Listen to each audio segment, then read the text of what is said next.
Hello and welcome and namaste from New Delhi. You're watching DD India Live. I'm Gautam Roy. Coming up over the next 30 minutes. Russia says Ukraine security guarantee without Moscow is a road to nowhere, as NATO military chiefs are set to discuss the matter in a bid to end the conflict. India's External Affairs Minister is set to co-chair the 26th session of the India-Russia Intergovernmental Commission in Moscow. Both the countries to continue energy cooperation despite Trump's tariffs. Home Minister Amit Shah tables 3 key bills in the Lok Sabha. One bill relates to decriminalization of Indian politics. And India's lower house of parliament passes online gaming bill. It aims to promote esports and safe social or educational games where no money changes hands.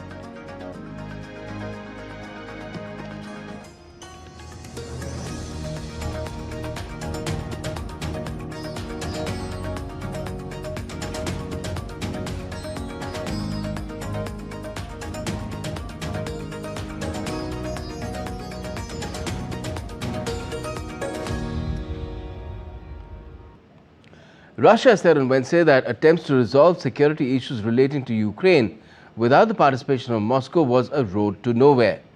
Foreign Minister Sergei Lavrov made the comments 2 days after US President Donald Trump hosted Ukraine's president and European leaders for discussions about security guarantees for Ukraine that could help end the war.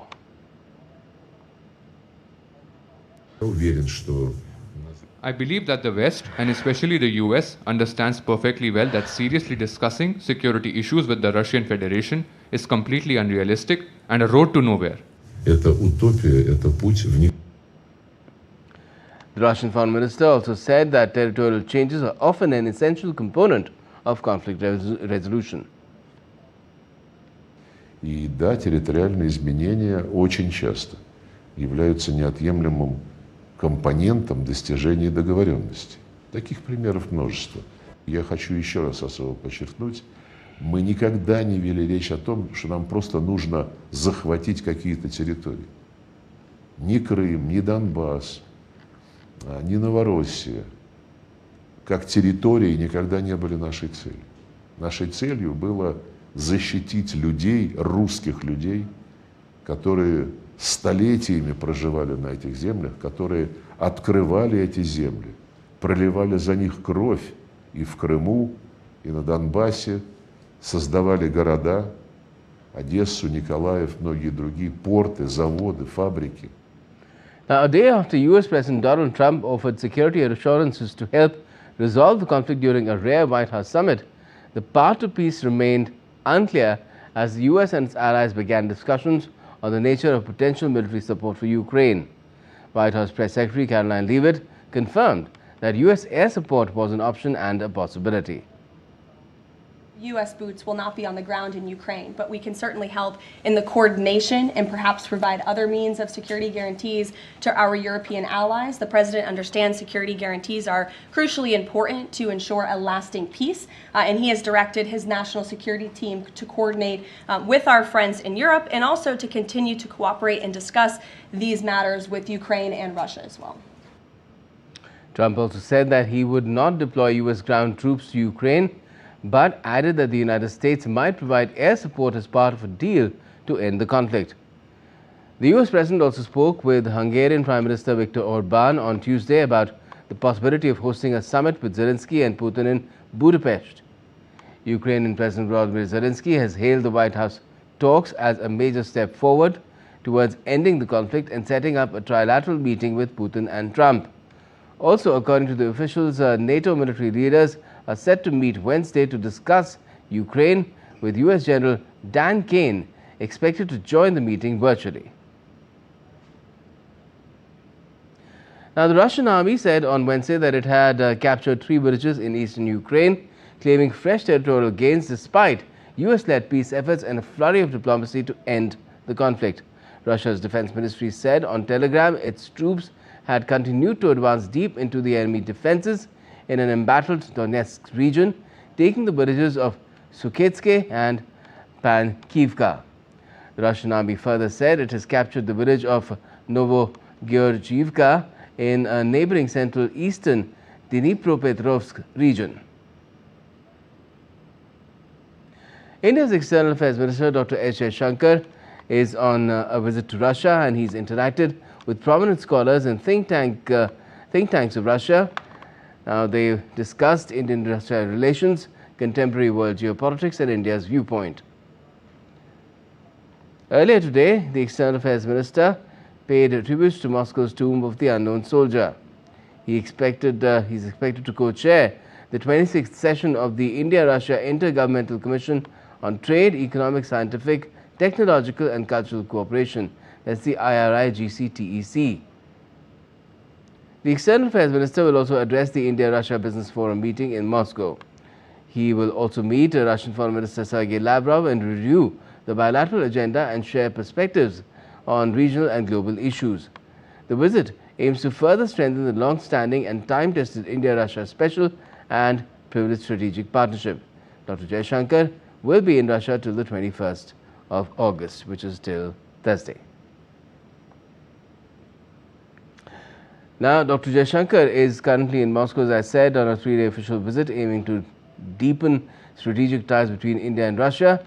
Joining us now from Moscow is Farida from RT. Good evening, Farida. Now, what are the key highlights so far, and what can we expect from Minister Jaishankar's talks with Russian Deputy Prime Minister Denis Manturov? India's Foreign Minister Subramanyam Jaishankar has arrived in Moscow for a 3-day visit in order to strengthen ties between India and Russia. Now, this visit comes just as global tensions are rising, specifically those between the US and India. Now, the main event of the visit is the 26th annual India-Russia Intergovernmental Commission that will be held today, and Jaishankar will co-chair it with Russia's first Deputy Prime Minister, Denis Manturov. It's said that their talks will cover a range of subjects, including technology, fertilizer, trade, and cultural collaboration. Now, India-Russia trade hit a record of 68.7 billion USD last year. That's nearly 6 times pre-2022 levels, and it's mainly due to India's import of energy from Russia. Both countries have agreed to diversify trade and reach levels of 100 billion USD by 2030.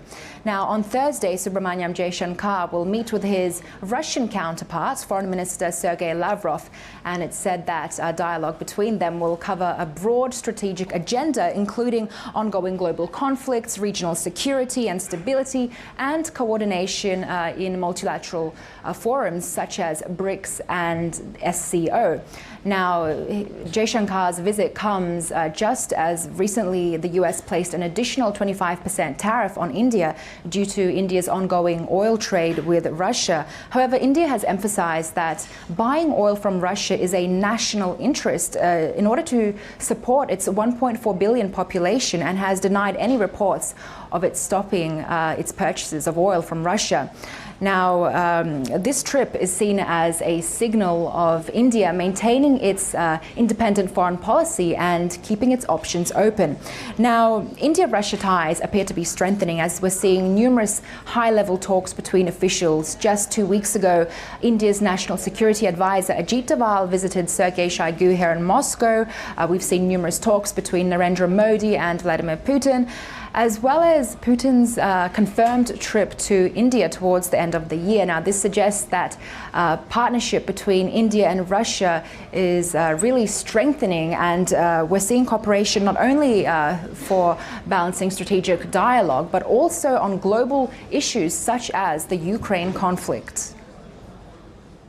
Thank you for that update, Farida, joining us from Moscow. Now, the Russian embassy in India held a press briefing to discuss the current dynamics of Russia and India relations, marking significant anniversaries, including the 25th anniversary of their strategic partnership and the 70th anniversary of diplomatic relations.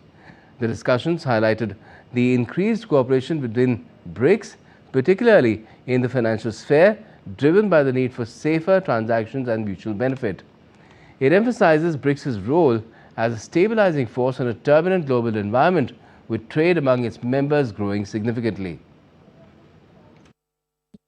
The trade within BRICS is growing against the backdrop of the current turbulence. for example, Russia's trade with BRICS partners has increased by 70.5% in the previous year. And the point is that the more challenging and unpredictable the global environment becomes, the more relevant BRICS becomes as a stabilizing force and a center of gravity for those who are seeking a mutually beneficial cooperation, grounded in respect for sovereignty and diversity. Now, the discussion also touched upon stable and growing trade relations between India and Russia, highlighting that Russia is India's fourth largest trading partner. Despite external pressures and sanctions, trade is expected to continue growing at an annual rate of approximately 10%. The discussion also touched upon the importance of maintaining oil imports from Russia, which constitute a crucial 40% share of the Indian economy, and the potential use of national currencies in settlements amid declining trust in global currencies like the US dollar and the euro. Is the main item of our export, but nevertheless we see the tendency when number and range of goods, commodities is increasing. And besides that, we see that, and I wanted to highlight that despite political situation, we can predict that the same level of oil import, crude oil import, would be approximately the same. Now let's talk about another conflict and how there are efforts being made to resolve it. Well, hopes are pinned on the latest US-backed ceasefire plan brokered by Egypt and Qatar to end the West Asia conflict. The Hamas has expected the proposal in principle, while Israel has reiterated its demand for the release of 50 hostages still held in Gaza in a single go. The plan includes a 60-day pause in fighting, partial Israeli troop withdrawal, and increased humanitarian aid. Meanwhile, mass protests continue in Tel Aviv, urging that a deal be struck. The United States continues to discuss a ceasefire proposal between Israel and Hamas. White House Press Secretary Caroline Leavitt said that the development came after Trump posted a very strong statement about this conflict on Truth Social.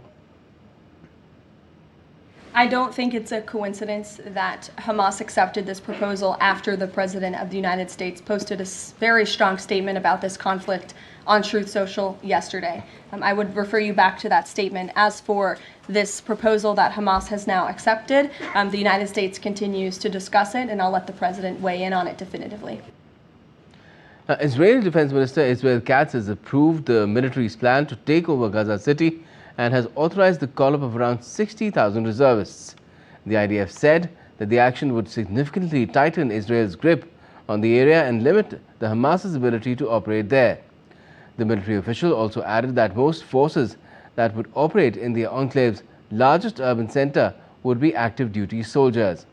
The latest development comes as ground offense in Khan Yunis killed over 20 people in morning strikes. Indonesian Foreign Minister Sugiono met his German counterpart Johan Warephul in Jakarta on Wednesday.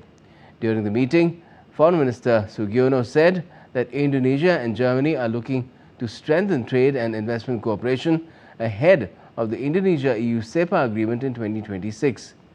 In response, Warephul reiterated Germany's commitment along with Japan in supporting Indonesia's implementation of the Just Energy Transition Program. We both hope that the implementation of the Indonesia-EU CEPA, which is targeted for completion in 2026, will further expand opportunities for cooperation, particularly in the economic field between the two countries, increase trade and investment, and I also express Indonesia's willingness and openness to increase investments and invite Germany to increase investment together with Danantara. Keterbukaan Indonesia untuk Now, Indonesia's central bank unexpectedly announced a cut in its key interest rate on Wednesday in a bid to boost economic growth just days after President Prabowo Subianto touted an expectation-defying economy. Bank Indonesia lowered the benchmark 7-day reverse repurchase rate by 25 basis points to 5%, citing a need to bolster stability and growth. It was the 5th cut since this September, and it comes after Indonesia recorded positive second-quarter economic results of more than 5% growth after Prabowo's government set an ambitious goal of 8% when he took office last year. Bank Indonesia had projected at the start of the year that economic growth would be slower in 2025 compared to last year. A tragic bus accident in Afghanistan's Herat killed 71 people, of which 17 are reported to be children. The accident took place on Tuesday night, with a bus catching fire which claimed many lives. The Taliban government released a video of the bus with firefighters trying to put out the blaze. The bus was reportedly carrying deported migrants to Kabul and caught fire after colliding with a truck and a motorcycle.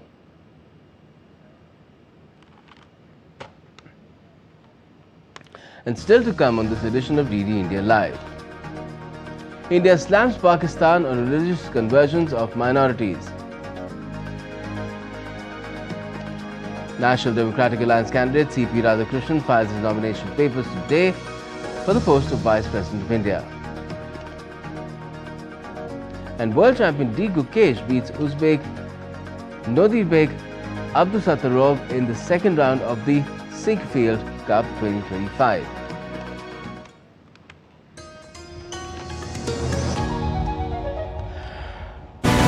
This week on Defence Dynamics, we decode Project Sudarshan Chakra and how it could reshape India's strategic air defence. We analyse India's toughest technological challenge, the building of own fighter jet engines. From silicon to steel, why indigenous microchips may decide the wars of tomorrow. And we will talk about the record-breaking feat, the longest surface-to-air missile kill in the aviation history during Operation Sindoor. This Wednesday at 8 p.m. only on DD India.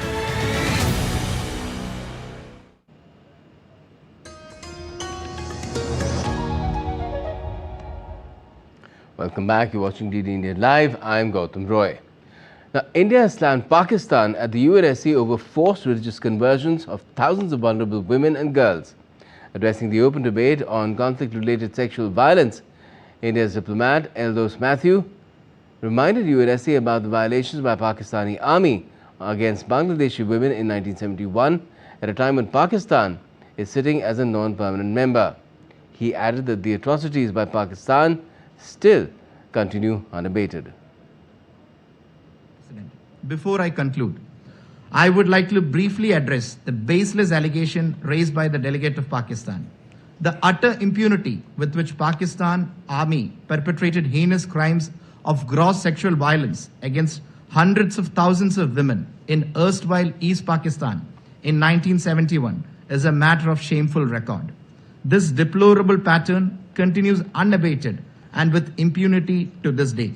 Rampant abduction, trafficking, child early and forced marriages and domestic servitude, sexual violence and forced religious conversions of thousands of vulnerable women and girls as weapons of persecution towards religious and ethnic minority communities are reported and chronicled, including in the recent OHCHR reports.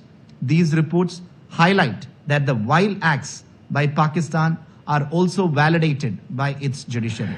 It is ironical that those who perpetrate these crimes are now masquerading as champions of justice. The duplicity and hypocrisy is self-evident.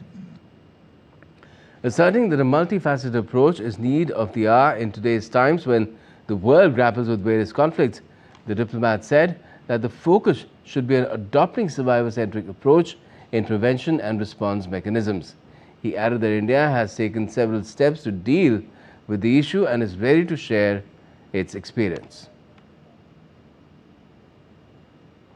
Attached to the issue by India, Prime Minister Modi joined the Circle of Leadership on the prevention of and response to sexual exploitation and abuse in United Nations operations. In our experience, the female engagement teams that India deployed in peacekeeping missions across conflict zones have been tremendously successful in connecting with local communities, addressing gender-sensitive issues, engaging with victims, and enhancing the effectiveness of peacekeeping operations.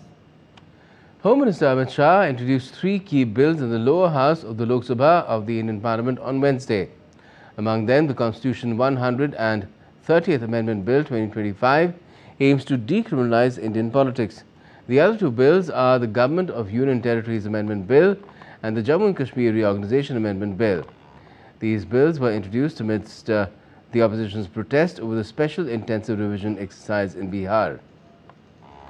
And later, the 3 bills were referred to the Joint Committee of Parliament by the Lok Sabha through a voice vote. The lower house also passed the Promotion and Regulation of Online Gaming Bill. It aims to promote and regulate online gaming sector, including e-sports, educational gaming and social gaming. Now, this bill also protects individuals, especially youth and vulnerable populations, from adverse social, economic, psychological and privacy-related impacts of such games. The bill also aims to regulate online money games through any computer device, mobile or through the internet. The Lok Sabha was adjourned after the bill was passed. The National Democratic Alliance's candidate C.P. Radhakrishnan has filed his nomination papers today for the post of Vice President of India. The nomination was filed at Parliament House and was attended by Prime Minister Narendra Modi, who acted as the chief proposer in the first set of nomination papers. BJP President J.P. Nadda and Union Home Minister Amit Shah, among other leaders, also accompanied Radhakrishnan. The nomination was submitted in 4 sets, each containing the signatures of 20 proposers and 20 seconders. Defence Minister Rajnath Singh is Radhakrishnan's campaign manager, while Union Minister Kiran Rijiju will serve as his election agent. The Vice President election is scheduled to be held on the 9th of September. Now, this nomination comes just days after Prime Minister Modi praised Radhakrishnan, describing him as a leader with dedication, humility and intellect, who has consistently worked towards empowering marginalized communities. C.P. Radhakrishnan, currently serving as the Governor of Maharashtra, is a senior BJP leader with decades of experience in legislative and administrative roles. A former MP from Tamil Nadu, he is known for his strong grassroots connect and focus on social upliftment. Let's get you some sporting updates now. In the 64th edition of the Subrato Cup, India's oldest national school football tournament kicked off at the Ambedkar Stadium in New Delhi on Tuesday. Air Marshal Shiv Kumar on the opening ceremony as the chief guest, while Olympian and Arjuna Award-winning shooter Anjum Modgil attended as the guest of honour. A total of 106 teams across 3 categories, including 4 international sides, will be vying for the top honours. The prestigious tournament will witness players competing across 3 categories, that's junior boys, junior girls and sub-junior boys. The tournament, organised by the Subrata Mukherjee Sports Education Society under the aegis of the Air Force Sports Control Board, will be held across venues in Delhi NCR and Bengaluru till the 25th of September. As a country, we have been doing well in sports recently. In fact, earlier we used to hear about India only in terms of cricket or hockey and sporadically in other games. But slowly we have started performing across the spectrum in different kinds of games. And I'm quite sure in football also we will catch up. Our women's team, the girls, have started performing very well. I'm quite sure that the boys can't be far behind. Been really supportive in providing such a great experience and such a good funding, especially for this Subrata Cup. And we will see, some of the athletes for sure playing for India at a greatest level. And I hope everyone gets a fair chance to be at the best, and then they can just continue representing India. In chess, reigning world champion D. Gukesh defeated Uzbek Grandmaster Nodirbek Abdusattorov on Wednesday in the second round of the Sinquefield Cup 2025. Gukesh bounced back from first round defeat to compatriot R. Pragnananda and secured a much-needed win heading into the third round of the event.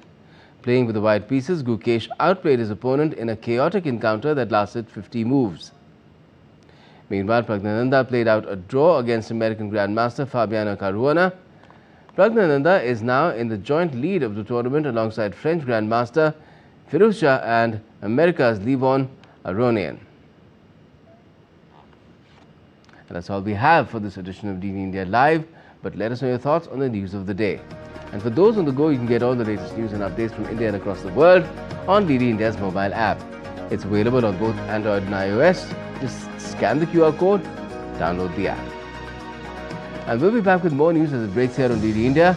I'm Gautam Roy, and from all of us here in Delhi, thanks for watching DD India Live.